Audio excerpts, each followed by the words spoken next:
السلام عليكم ورحمة الله وبركاته، تحياتي لكم يا شباب. طبعا يا خبراء، عصابة تستغل، يعني تقول للناس بيود انهم روسيا على انه بيروحوا يشتغلوا في منجم هناك، بيقع لهم رواتب مدري ايش، وهم لقى راحوا هناك ودوا انهم جبهات، واللي يروح له هناك ما عاد يرجعش، لا حتى لو ما يرجع يقتلونه من الخلف.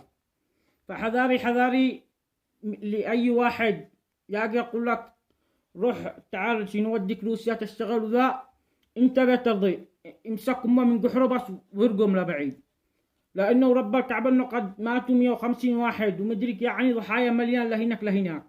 فحذاري حذاري تروحوا روسيا هذه ولا، لانه خلاص مع نحن مطمنين انهم يرجعوا، ما عادش يرجعوش، بس نحن نحذر للي جاي، لأي واحد نحذر، أي واحد يقول لك روسيا لا ترضيش. تحياتي وأشواقي.